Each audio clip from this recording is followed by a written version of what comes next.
The DeMond Williams saga has officially come to an end for now. Williams announced on Friday that he will be staying at Washington and he will be the quarterback for the Huskies, at least for the 2026 season, through what has been an absolute messy week.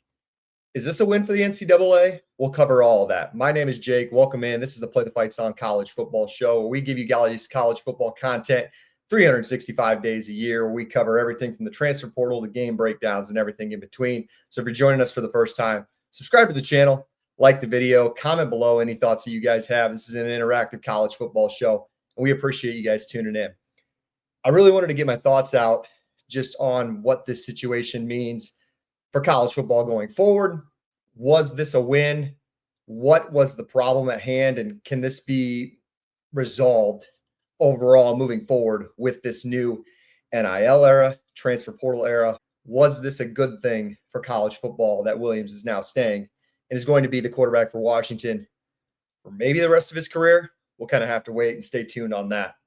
Let's lay it out for you. I advise you guys to really go and read the article on CBS Sports by Chris Hummer. He basically outlined the entire timeline for this DeMond Williams story from last Friday all up until he decided that he was going to be staying at Washington.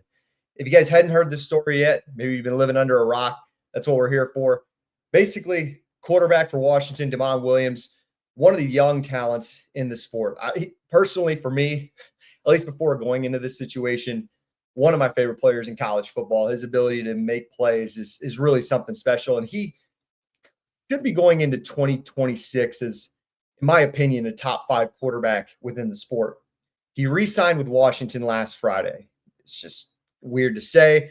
It's kind of one of these things that is really popular now, especially this year, with teams announcing that they're re-signing players. I know a lot of people hate it. I'm indifferent about it. It is what it is. If it gets the fan base excited, I'm all for it. But he re-signed a new deal to stay at Washington in 2026 and was rumored to be signed a deal upwards of $4.7 million. I don't know if, $3 million of that comes from the revenue share, and then 1.7 comes from NIL stuff, social media, whatever have you, commercials, whatever. They don't really break that down. But $4.7 million is definitely a giant paycheck and is one of the highest paid quarterbacks within the sport. Huge win for Washington. Followed up this past Wednesday, Williams announced that he was entering the transfer portal after re-signing this new deal. And then everything ever spiraled from there. Washington was deciding to try and take legal action. The timing of this all really was just gross in itself and messy because a lot of Washington football players were at a funeral for a women's soccer player who had passed away from cancer. And this post that Williams put out was basically the exact same time all the players were at the funeral. So really distasteful. He said it was a bad coincidence. I don't really know who to point fingers at. It's just a really bad situation. Basically, he was entering the portal because his dad and family members had been coming out and saying that they're getting another offer from schools for around a $6 million deal. I know a lot of people linked LSU to it. Dad even said Oregon, a rival of Washington. Alabama was on that list. And, of course, Miami, who's looking for a quarterback after Carson Beck graduates this year. He received huge, huge backlash. And not only from just the college football community, from the fan base in Washington, but even his own agent, Doug Hendrickson, who announced that he was going to be parting ways with Williams immediately after it happened. He had no idea what was going on. He had no idea that he was going to enter the portal. Well, oddly enough, or ironic, whatever you want to call it, Hendrickson is also the agent and represents head coach at Washington, Jedd Fisch. So this is really gross. And Hendrickson, to his credit, took the side of, I'm going to side with the head coach here, and I can't, go behind his back when we just re-signed a deal last Friday that Williams was going to be staying at Washington. This also came out at the exact same time Wednesday night that LSU was hosting Arizona State quarterback Sam Leavitt.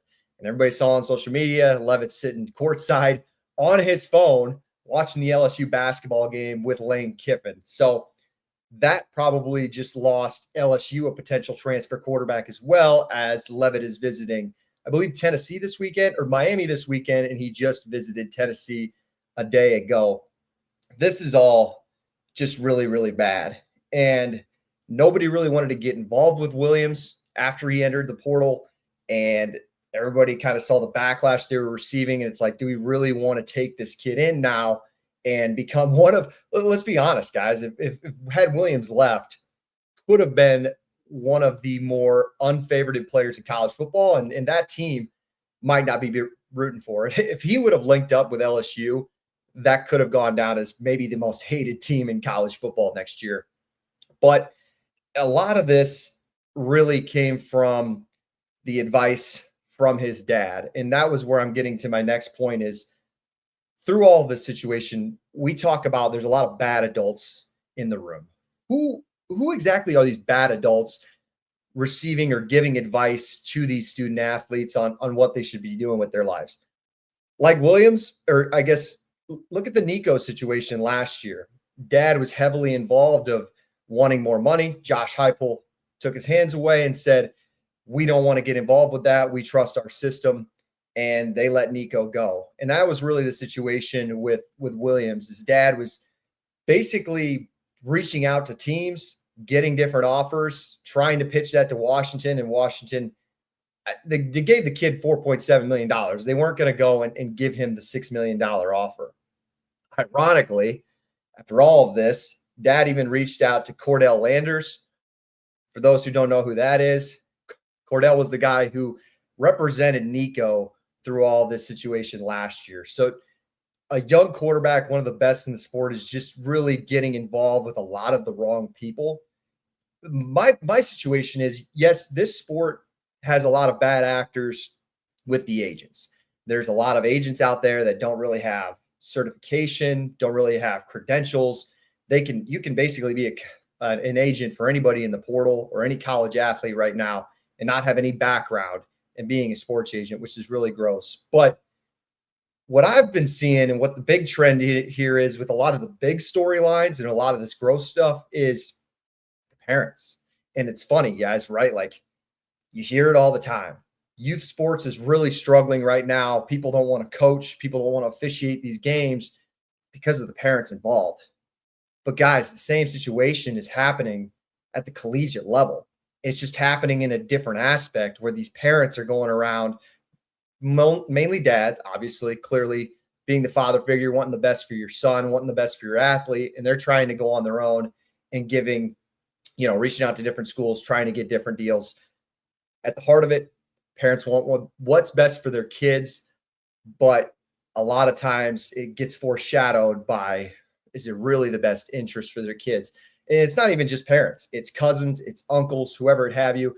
I believe that Sam Levitt's brother is representing him as his agent right now, and where he almost went to Kentucky after having a really successful career at Arizona State. So we see this all the time at this level, and we've seen it the last couple of years as these parents and these family members are taking over as NIL agents and are really putting their student athletes in really, really bad and unfortunate situations. I think, how do we resolve this in the short term? And there could be at these schools, but we really don't see, guys, is we need financial advisors for these kids. And to be completely honest, we need people who have no ties to the school, who have no ties to the team, who have no ties to these players, to be quite honestly, and need to lay out all these situations. We need the coaches more involved. And coaches are definitely not innocent. I'm not here to say that coaches are innocent by any means, as they can leave whenever they want. They can collect any paycheck that they want. But guys, Jedd Fisch and Williams had a really strong 2025. And what you're going to leave a situation like that for another school to make another $1 million. And yeah, sure, Jake, like, you have no idea. You have no idea being in that situation. You've never made $6 million in your life. I get that. But guys, we claim that Williams was going to leave for life-changing money. Is $4.7 million not life-changing money enough? Like in the grand scheme of things, when you look back on your life at 60 to 70 years old, what was really the big difference between a deal for $4.7 million at a school with a team you trust, with a relationship you trust, and to build off of. Washington's going to be a really good team in the Big Ten, and you're going to throw all of that away for another $1 million at a school where you're going to start all over with a coach. Let's be honest, you don't have the relationship and you don't really know. You don't even know what the system is. You're just taking the paycheck and running. NIL has to be, these kids need to realize it's a long-term investment. I am all for players getting paid. I think that's awesome. I think it's been awesome for the sport as far as leveling out the playing field. But guys, at the end of the day, look at the long-term investment with Williams. You take your $4.7 million out of school like Washington, at a school you trust. You have another great 2026. And if he continues to elevate his game like I think he will, the long-term investment's the NFL contract. I've said this before. Every single player in the country thinks they're going to make the NFL. And for Williams' case, guys, at some point in his career, whether it's this year, next year, 2 years, he's going to be a top 1, 2, 3-round draft pick. So is $4.7 million not enough to cover your family, cover whatever you need, and then to move on to the NFL where you build real long-term money and can make just $50, $100 million, whatever have you? And Williams isn't the only one. I heard a story the other day at a work conference that there was a freshman or an incoming freshman verbally committed to James Franklin and Virginia Tech. And I think for signing with them, they were going to get upwards of just $100,000 for signing with him. This is a true freshman. He has zero playing experience in college football. He's made no value for himself, but he's going to get $100,000. Good for that kid. I can't even remember what the other school on the top of my head was, but another school comes in, offers the kid, you sign with us, you're going to make $600,000. And this kid's torn. He loves his relationship with James Franklin. He loves Virginia Tech. He thinks he can succeed there. But $600,000 is on the table. And I get trying to tell an 18 to 19-year-old kid, don't take the $600,000. It's really hard to do that. But here's the long-term investment. Like, if you take the $100,000 to $150,000 to play at Virginia Tech, you know Coach Franklin, he's a player's coach. You succeed there. You have a great career. You have a great freshman year, sophomore year. You turn that around and turn it to a real NIL deal of a couple of $1 million. What if you took the other school? What if you took a school that you didn't trust? They don't care. You're just another player on their roster, but they wanted to outpay for you just in case you might pan out. You don't pan out. You take the $600,000 and then you transfer down to not to throw the school under the bus, but like a Bowling Green or a Max school or a Sunbelt school where you're not even getting paid half of $600,000 because those schools can't afford to pay you that way. The investment just feels like it's really hard to tell a kid in the meantime to turn down this monetary money that you're getting right away for an investment that you could see years down the road. Look at a guy like Mekhi Hughes, for example. He's my perfect example. For those who don't know, Mekhi played at Tulane, was a running back at Tulane, really, really good. Went to Oregon this year where I thought he was going to be one of the best running backs in the country. Took a nice paycheck. Didn't pan out.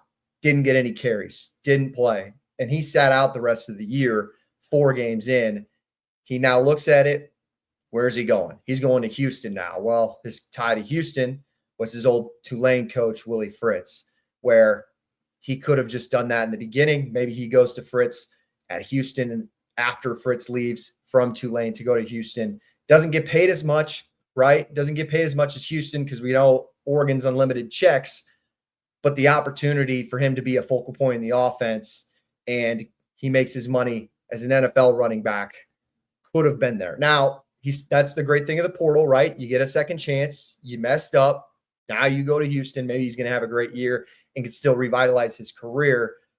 But a lot of times, guys, we got to just be sitting down with these coaches and maybe it's a financial advisor and looking at what's the long-term investment here. I get it. A lot of these guys aren't going to go to the NFL. They want to take the paycheck, even if it means they don't play, because they won't see that money ever again. And for those guys, I just hope that it's the right situation and that they can use that money to help them out in the long run. That's the student athlete aspect that I really hope that some of these kids are getting, because guys, look at the stats of the NFL players.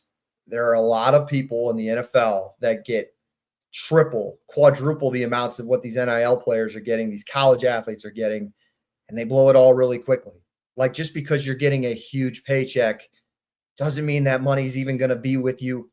If you don't handle it right, you might not even see that money 3 years after you graduate. So we've got to get the right people in the room representing some of these guys, real agents, real advisors that are giving these kids real advice. And I know the family members always want what's best for them, but it's hard to do it. Like, the youth sports dad wants his kid to play quarterback because they do all this stuff behind the scenes and that he thinks his kid deserves the best. And parents, we love our parents, right? And they always support what's best for us. But a lot of times the coaches are the ones spending countless hours doing these things where they really know what's best. It's just kind of disheartening for me. It was kind of like, Damon, you got $4.7 million you can take, and maybe you stay at Washington and get another $4 next year. You're leaving college with $8 million in your pocket, and now you're a top 3 round pick in the NFL where you can go and make your money long term. So that's really hard to see. But I think that's, as far as the athlete, as far as the kid involved,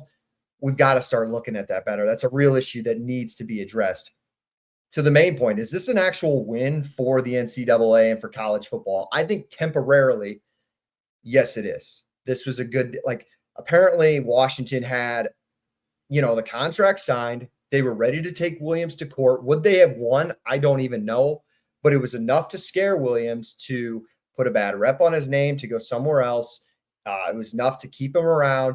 And basically, after kind of looking around the market and seeing nobody else wanted him, he was left with an option. And this was the quote in the article. He was basically said, you're either going to return to Washington in 2026 or you're going to be going to the Supreme Court, and you might not be playing football somewhere else. So it's a rare win for the NCAA to avoid bad situations like this. We want to see kids stay at these schools long term. That's what's best for the sport. It's recognizable. It's brand recognition. You recognize that player who's there for a while. And as a Washington fan, you're super excited about it.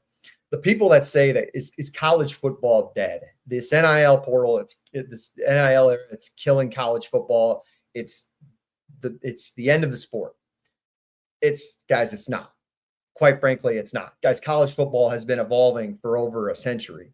There's always a change in rules. Freshmen weren't allowed to play college football until the 1970s. The redshirt rule started in 1937, and then they changed it to where you can play 4 games now, and you can still maintain your red shirt. Conference realignment has always been around. I know a lot of people are like, conference realignment's killing the sport. We can't have these huge conferences. And I just like, guys, the same people probably thought college football was dead when the Southwestern Conference dissolved, decades ago. And I was seen as one of the best conferences in all of college football. The point is players have always been getting paid too, whether it's under the table, right? But now they get paid, what's the word I'm looking for? They get paid legally. So my point is that the sport is always changing. The forward pass took decades to get involved, right? The rules are always changing in the sport. People, the human aspect in us, we're always slow to change. We don't like change, and I get that. I miss some of the old aspects of college football in the early 2010s, the late 2000s. That was awesome, right? But the sport's always going to evolve. What the sport is right now, it's going to be completely different in 20 years. It's just kind of the nature of the beast. As this sport gets more popular, and it is, guys, it's not dead. It's actually growing. Things are always going to change and evolve. The point I would make that could hurt the sport in the long run is the opt-outs. You look at the Ole Miss situation this year, Lane Kiffin leaving before the playoffs. You have players opting out of bowl games. That's been going on for about 10 years now. You got guys like Mekhi Hughes who used his 4 games, opted out the rest of the season. That, for me, is what could put the sport in danger, because as the fan aspect from us, and that's, you tune into this show, you tune into other shows, you root for your team every year because you're the fan. The interest of the fan could be lost when you got guys, you got coaches quitting in the middle of seasons, not finishing the job. As an Iowa State fan, right? We're going to have a roster of 60 new kids next year, and the Matt Campbell situation sucks. But I'm still going to wear the Cardinal and gold. I'm still going to cheer for this team, even if it's a brand new roster, because I'm going to learn about these kids. I'm going to support them. I'm going to cheer for them because they're putting on the Iowa State helmet. And I just expect them to give their best, try their hardest, and play 12, 13, 14 games the rest of the year. And if they do that, they're part of a cyclone. Like I that's all I care about. Now, if they're quitting in the middle of the year, it kind of tells the fan, like, if they're quitting in the middle of the year, why should the fans pay all the money, go to the game, support the team? And if they're not going to finish the job, why should I go to 6 games a year? Why should I watch a team 12 games a year if the players aren't going to do that themselves? That, to me, the player opt-out situation is something that needs to be resolved. And that can go back to the NIL stuff, guys. Throw it in contracts, throw it in coaches' contracts. You don't get paid if you don't finish your season, right? So I'm all for pro player. You know, some of the money stuff, some of the market is getting a little bit out of control, and players or teams are tampering for one another, just outbidding each other. That doesn't scare me as much as kids quitting, coaches quitting in the middle of the year. Because as a fan, why would I give my effort if the team's not going to do the same? I would say that closing thoughts on Williams and what this means going forward, what it means for Washington in 2026 for the football side of things is it's murky. It's like a little foggy. Like, what does this look like? As a Washington fan, I want to know your thoughts in the comments if you found this video. Like, do you want Williams back? Are you going to support him? Are you excited about what's going on? Williams has said he's supposed to have a meeting sometime soon, and basically he's going to say he's going to apologize to the team, and I'm all for that. We guys, to put the human element in this thing, like, we all make mistakes, we all make bad decisions, we all make the wrong decisions. I think everybody deserves a second chance, right? And for Williams, it's a learning experience, and hopefully people can learn from this Damon Williams experience for those who are going to be in the similar situation, and that they don't make the same mistake. Somebody had to make this mistake. Somebody had to learn from it. Somebody had to be the guinea pig. And in this case, it just happened to be Damon. So hopefully he apologizes. I'm sure he will. He gets back with coach, with Jed Fish. I think Washington's going to be really, really good next year. Just because he's going to be on the field. There's a lot of pressure on this young man to go out there, and all eyes are going to be on him from the fan base, from guys like us who cover the sport. Like, how does he respond learning from this situation? That's the biggest thing for me. So in short, I wanted to get my thoughts out there. I think that there's got to be real certified adults who have no ties to the schools trying to help these student athletes in the beginning. I don't know if tampering will ever go away. Unfortunately, I hate to say it, but limit that as much as you can. Put in these contracts that these guys got to play the full season. And it doesn't even matter if they go out and transfer after the next year. It's hard to follow, right? A little bit, but if you keep the kid around for 12, 13, 14 games, maybe he's not making as much money here as he would at school B, but he has a really good season. He loves the fit. He loves his friends. He loves the environment. And he's like, this could propel me into an awesome career here. Maybe it's an NFL career. Maybe it's a professional career. Or I can just meet with somebody, use this money for the betterment of my entire life. Like the cash these kids are making, if they use it right, could set them up for years on end if they don't even end up going pro. So as someone who was ready to jump ship and not, I guess, be a part of the Damon Williams hate club for a little bit, if he were to get together with Lane Kiffin of all people, would have been really gross.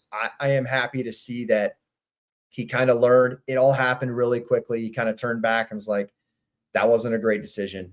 But hopefully this example can be a really good stepping stone for future college football players, college athletes in this NIL era. And maybe, just maybe, some of those revenue sharing contracts could benefit this from happening years down the road. And we might just see players sticking around a little more. I can't tell you that the NIL and the transfer stuff, like maybe 40 guys leaving a program because your coach is gone, that stuff probably won't go away. I hate to tell you, but it could clean up some of these things at the end of the day. Guys, the sport's in a really, really good spot. Just look at the 4 teams that were available yesterday. Indiana has a chance. I said Indiana has a chance to win a national championship. And if that doesn't give 60 other college football fans and programs and coaches hope, I don't know what will. I still love the sport. I think the games were awesome. The playoff games have been great. And I think they can really build off of this. And college football, in my opinion, it's still going up, man. Like, I don't think the sport's dead at all.